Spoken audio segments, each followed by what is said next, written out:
नमस्कार, स्वागत है आपका हमारे चैनल पे। जिस तरह से पाकिस्तान के प्रधानमंत्री इमरान खान के एक मंत्री जिसका नाम है फवाद चौधरी, उसने आज 20 महीने बाद स्वीकार कर लिया है कि हमने जो पुलवामा हमला किया था वो हमारे कौम के लिए बहुत कामयाबी वाला हमला था। और जो पाकिस्तान बार बार कह रहा था कि हमारा इसमें कोई हाथ नहीं, आतंकवादियों ने किया होगा, लेकिन हमारे सैनिकों का कोई जो है उसमें इन्वॉल्वमेंट नहीं है। और हमारे देश के अंदर जो विपक्षी पार्टियां थी वो इतना जो अपने प्रधानमंत्री का विरोध करते करते वो सेना पे भी शक कर रहे थे। लेकिन आज पाकिस्तान के मंत्री ने, जो कि वहाँ की वर्तमान सरकार है और जो ये इमरान खान का जो मंत्री है, उसने स्वीकारा है कि हमने पुलवामा हमला किया, भारतीय 40 सैनिकों को मारा और ये हमारी बहुत बड़ी कामयाबी है। इस तरह का जो है बयान आज 20 महीने बाद आया। अब ये सबसे बड़ा तमाचा है हमारे देश के अंदर बैठे जो विपक्षी दल है, विपक्ष का जो प्रतिपक्ष का जो कर्तव्य होता है, जो उसका धर्म होता है सरकार को अलर्ट करने का, देश की रक्षा के लिए सरकार को, वर्तमान सरकार को सजग करने का। लेकिन ये हमारे अपने ही सरकार का जो है मनोबल गिराने के लिए किस तरह की बातें करते हैं। तो देश हमारा दुश्मन है उसकी भाषा बोलते हैं, उसको खुश करने की बात करते हैं। तो अब सच कभी छुप नहीं सकता। और पाकिस्तान जब ना नुकुर करता रहा, अंतर्राष्ट्रीय स्तर पर भी जब हमने बात उठाई तो वो वहाँ भी कहने लगा कि हमारे कोई ये संलिप्तता नहीं है भारत में। भारत के जो सैनिक शहीद हुए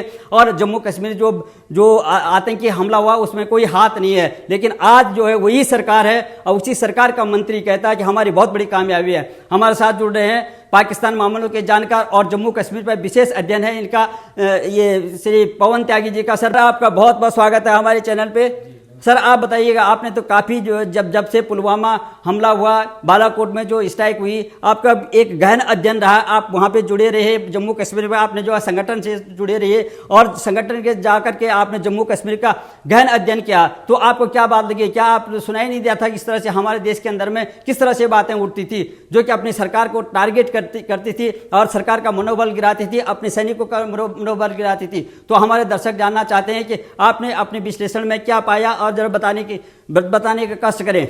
देखिए, कांग्रेस की ये एक चाल है, एक साजिश है और चरित्र है इसका कि ये हमेशा सेना का अपमान करती है। सरकार का अपमान करो, सरकार पे सवाल उठाओ, विपक्षी दल होने के कारण ये चल सकता है कि आप मोदी जी पे सवाल उठाओ, लेकिन इन्होंने इस बार मोदी जी पे तो सवाल उठाया ही। सबसे पहले कांग्रेसियों ने कहना शुरू किया कि ये हमला तो मोदी ने करवाया है चुनावी फायदा लेने के लिए। क्योंकि आपको याद होगा कि जो ये 14 फरवरी को 2019 में जो ये पुलवामा हुआ है, उस समय चुनाव का माहौल था। तो ये कह रहे चुनावी लाभ लेने के लिए इन्होंने ये आतंकी हमला करवाया है जिससे माहौल चेंज हो जाए। और फिर सवाल उठाने शुरू किए इन्होंने सेना पे सवाल उठाया। बोला अगर RDX आया है, इतनी बड़ी सुरक्षा थी, जगह जगह चेक पोस्ट थे, तो इनपुट क्योंकि मिले थे कि बड़ी मात्रा में लगभग 300 किलो RDX यूज हुआ है। तो कांग्रेस ने सबसे पहले सेना पे सवाल उठाए कि कश्मीर में आखिरकार इतने नाके चेक पोस्ट हैं और सेना की जिम्मेदारी होती है वहां चेक करने की, CRPF की होती है, तो कैसे 300 किलो RDX आ गया? और फिर उस पर सवाल उठाते हुए ये कहने लगे कहीं ना कहीं ये भाजपा के नेताओं ने अपनी गाड़ियों के जरिए पहुंचाया होगा, सेना वालों ने पहुंचाया होगा। और इतनी बदतमीजी की हद कर दी कांग्रेस ने कि ये हमारे जो जवान शहीद हुए थे उनको भड़काने में लग गए, क्योंकि कांग्रेस ने ये देशद्रोह का काम किया है। मैं तो कहता हूं कि सरकार इन कांग्रेसियों को, जिन ने भी वो बयान दिया, और मैं तो कहता हूं राहुल गांधी, सोनिया गांधी इसके लिए जिम्मेदार हैं, इन लोगों ने ऐसे बयान दिए और बाद में भी एक गहरी साजिश करी। आपको बता रहा हूं कि इन्होंने सेना वालों को ट्रक में बिठाकर ऐसी वीडियो वायरल करी कि वो वीडियो बना रहे हैं और वो कह रहे हैं देखिए ये ट्रक है, इसमें हमें भेजा जा रहा है, और देखिए ना इसमें मोटी शीट है, ना इसमें ये जो है बुलेट प्रूफ है, हमें इसमें मोदी सरकार ने ये ट्रक दिए हैं और हमें तो मरने को छोड़ दिया है। और उसके बाद ये घटना से जोड़ दिया गया कि अगर बुलेट प्रूफ गाड़ी होती तो ऐसा ना होता, अगर आर्मी चेक पोस्टों पे अच्छा पहरा दे रही होती तो RDX ना आया होता, क्योंकि RDX पाकिस्तान से आया, उसके लिए सेना जिम्मेदार है। ये हमला हुआ, इसके लिए भी सेना के अधिकारी जिम्मेदार हैं और इसके लिए मोदी सरकार जिम्मेदार है, क्योंकि उन सैनिकों को, CRPF वालों को जो ट्रक दिए वो इतने अच्छे नहीं थे, उसमें कुछ भी नहीं था। और ऐसी वीडियो इनके ही कहने पे कुछ सेना वालों ने बनाकर वो वायरल किए, देश के अंदर एक माहौल क्रिएट करने की कोशिश की कि मोदी सरकार जैसे जानबूझ करके अपने सैनिकों को मरवा रही है। और जब सर्जिकल स्ट्राइक की बात की तो इन्होंने कहा ऐसा तो हुआ ही नहीं है, लाओ सबूत। बालाकोट हुआ, लाओ, कहां हुआ बालाकोट? जैसा आपने कहा अभी, इन्होंने कहा कुछ पेड़ उखड़े हैं, बस गिरा तो दिया। पेड़ पाकिस्तान जो बोल रहा था उसी की भाषा ये कांग्रेसी लोग यहां बैठकर बोल रहे थे, कम्युनिस्ट लोग ये बोल रहे थे। और इनका जो बिकाऊ मीडिया है वो उन खबरों को प्राथमिकता से दिखा रहा था, इनके इंटरव्यू दिखा रहा था। कहां है? पेड़ तो उखड़ते दिखाई दे रहे हैं। सर जी पहले की तस्वीर देखिए, बाद की सैटेलाइट देखिए, क्या क्या ड्रामा नहीं किया इस कांग्रेस ने यह सिद्ध करने के लिए कि जो हमारे जवान शहीद हुए वो मोदी जी ने करवाए, मोदी को बदनाम करने में लग गए। और सेना की चूक के कारण, सेना की साजिश थी चुनावी लाभ देने के लिए। अब उन लोगों के मुंह पे तमाचा लगा है जहां यह सिद्ध हो गया। अब यह पाकिस्तान खुद कह रहा है, जैसा कि आपने बताया कि वहां के जो मंत्री हैं पाकिस्तान के, फवाद चौधरी, वो खुद मान रहे हैं। और क्योंकि वो तो बड़ाई में कह रहे हैं कि जो हमने पुलवामा हमला कराया वो हमारी योजनाबद्ध तरीके से सफलता थी कि हमने 40 जवान वहां के शहीद करा दिए। इसका मतलब तो छद्म युद्ध की बात जो अभी तक छुपकर ये करते थे, आतंकवादी घटनाओं को बताकर उसके पीछे वहां की सेना छुप जाया करती थी, अब ये सिद्ध हो गया। तो वर्ल्ड लेवल की संस्था भी जो देख रही हैं, अभी तक आप देखिए जो FATF जो संस्था है या और जो संस्थाएं हैं जो वर्ल्ड को देखती हैं, पाकिस्तान को अभी तक वो राहत देने की कोशिश कर रही थी। पाकिस्तान भी ये कहने की कोशिश करता था कि आतंकवादी घटना है साहब, उनको हम रोकने की कोशिश तो कर रहे हैं। आज ये फवाद चौधरी के बयान से साबित हो गया है कि ये तो पाकिस्तान ने ही किया, उनकी सेना ने मिलकर किया। इसका मतलब तो पाकिस्तान ही सारी घटनाएं, भारत में जो आतंकी घटना करता है वो पाकिस्तान की सेना करती है। और भारत ये पिछले कितने साल से कहता आ रहा है कि ISI के द्वारा हुई, ISI के द्वारा हुई, लेकिन हमेशा कुछ लोग उसके पक्ष में खड़े हो जाते हैं। तो पाकिस्तान हमेशा से अपने को पाक साफ बनने की कोशिश करता था। वर्ल्ड लेवल पर जब भी कभी कहीं उस मुद्दे को उठाया गया भारत की तरफ से, वो हमेशा नकार जाता था कि ये हमारा काम नहीं है, ये हमने नहीं किया। लेकिन अब आप देखिए कि वो बेनकाब हो गया है और वो खुद अब अपना ये कबूलनामा कर रहा है कि हां ये हमने किया।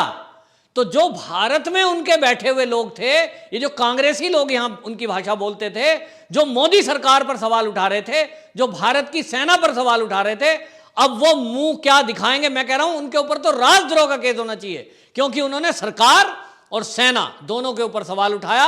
और इस सवाल उठाने से देखिए होता क्या है कि आप यदि मान लीजिए इतनी गंभीरता है कि 40 जवान हमारे शहीद हुए और उस पर आप ये कहें कि ये तो हमारी सरकार ने कराया है, ये तो सेना की ढील है, तो पाकिस्तान को मौका मिल गया था उस समय और अन्य दुनिया के देश भी कहने लगे अरे ये तो वहां का विपक्षी दल कांग्रेस ही कह रहा है कि ये तो मोदी सरकार ने कराया है, इसका मतलब पाकिस्तान का तो इसमें हाथ ही नहीं है। तो पाकिस्तान को जहां भारत सरकार घेरने का एक मौका ये मिला था और वर्ल्ड लेवल पर उसको नंगा करने की कोशिश कर रही थी, वहीं आप देखिए ये कांग्रेसियों ने ये बयान दे दे के कि ये सेना की डील है, ये मोदी ने कराया है, ऐसा कह कहकर उसको सहारा दे दिया और पाकिस्तान की तरफ खड़े हो गए।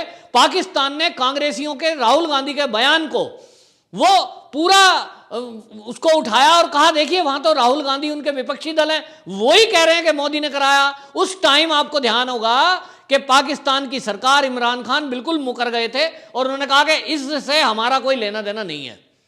आज ये पता लगता है कि कांग्रेसी भी कितना खतरनाक खेल ये खेल रहे हैं देश की सेना के साथ, देश की सरकार को बदनाम करने के लिए किस तरह का घिनौना काम करते हैं कि ये देश के संवेदनशील मुद्दों पर भी ये झूठ बोलकर देश में भ्रम तो फैला ही रहे हैं, कहीं ना कहीं ये आतंकवादियों के साथ खड़े दिखाई दे रहे हैं।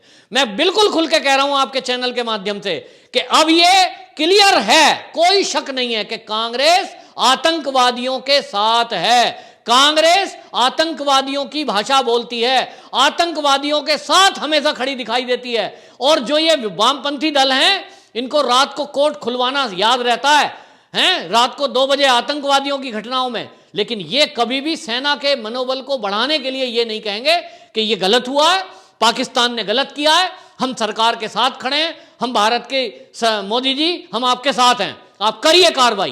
कभी नहीं कहेंगे। कांग्रेस का बयान आपने कभी नहीं सुना होगा कि वो ये कहे मोदी जी आप करिए, हम आपके साथ हैं। लेकिन ना, ये खिंचाई करेंगे। हर हमले पर राहुल गांधी और अन्य कांग्रेसी नेता ये सारे के सारे टीवी पर आकर बयान देंगे, ट्वीट करेंगे और कहेंगे ये तो मोदी सरकार ने किया है, मोदी सरकार ने कराया है। आप देखिए, वो देविंदर सिंह पकड़ा गया था, जो डीएसपी था कश्मीर में, वो देविंदर सिंह पकड़ा गया। पता लगा कि इसका हाथ था, एनआईए ने जांच की कि इसने आरडीएक्स पहुंचाने में मदद करी उन लोगों की। तब भी कांग्रेस सवाल उठा रही थी और उस देविंदर सिंह के पक्ष में ही खड़ी हो रही थी। और ये जो हमारे देश का मीडिया, ये उनके घर वालों का इंटरव्यू और उसका इंटरव्यू सब दिखा के ऐसे कोशिश कर रहे थे कि ये जो है मोदी सरकार ने गलत कार्रवाई करी है। मतलब आप देखिए कितनी हद है कि आतंकवादी जो चाहते हैं, पाकिस्तान जो चाहता है, ये कांग्रेस और यहां बैठे हुए लिबरल ये वही भाषा बोलते हैं। ये बहुत खतरनाक है। और मैं कह रहा हूं कि मोदी सरकार जब तक इनके खिलाफ सख्त नहीं होगी, कि जो भी लोग सेना पर सवाल उठाएं या इस तरह का जो सेना की सुरक्षा से जुड़े हुए मुद्दे हैं उस पर कोई सवाल उठाए, राजद्रोह के केस में उसको बंद कर देना चाहिए। आपने बहुत अच्छी तरह से तुलनात्मक विश्लेषण किया, हमारे दर्शकों को पसंद आएगा। बहुत बहुत धन्यवाद आपका, त्यागी जी।